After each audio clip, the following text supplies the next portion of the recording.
Welcome back, you guys. Today we are making this colorful circus animal cookie cake. It's quite a mouthful.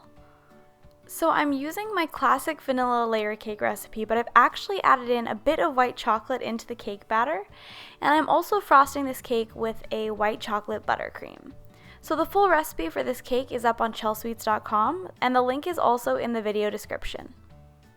Between the layers, I also decided to add a white chocolate ganache drizzle, and I colored this pink using a bit of gel food coloring.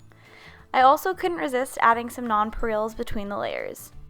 So to stay true to the circus animal cookie theme, I decided to alternate pink and white cake layers since those are the two colors that these cookies are made with.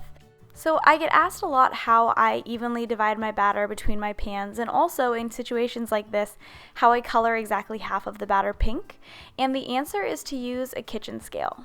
So I have a tiny digital scale that I got on Amazon. It was super cheap and I use it all the time. It works wonders and it really does help you make sure that your layers turn out exactly the same thickness, and really gives your cakes a consistent look when you cut into them. So as you guys can see with these layers, they're all perfectly the same thickness, and I really do swear by using a kitchen scale. So once all of our layers are stacked, it's time to add on our crumb coat using that same white chocolate buttercream. So I use the same techniques when I'm adding my crumb coat and my second thicker layer of frosting. I always like to start at the top and kind of spread my buttercream around until it just overflows the edges, and I then slowly work it down the sides using a large offset spatula.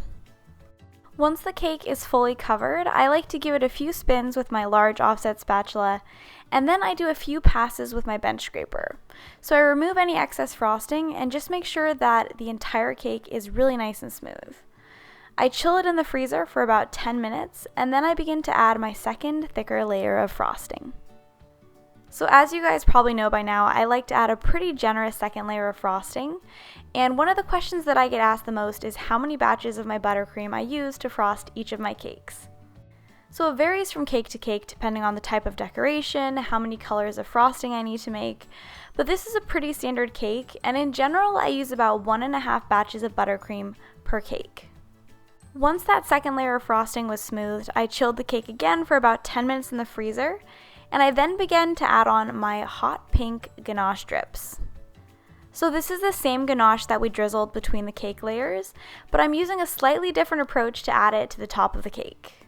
Normally I use a squirt bottle to add on my drips, and actually if you click the link in the upper right corner you can see a full tutorial on how to do that.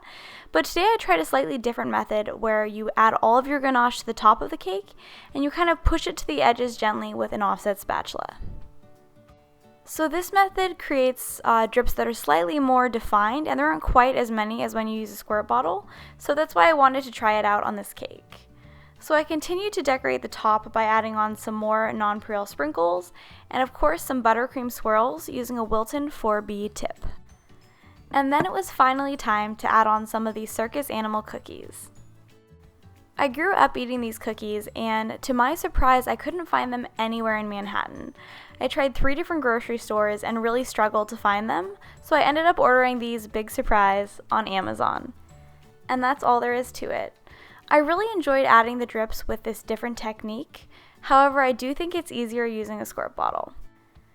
I think these drips look really elegant, and I really love that they're a little bit more spread out than using a squirt bottle, but they were definitely more challenging to add. So now it's time for the best part, to show you guys the inside of this cake. So thanks so much for joining me today. If you guys enjoyed this video, be sure to click the like and subscribe buttons below.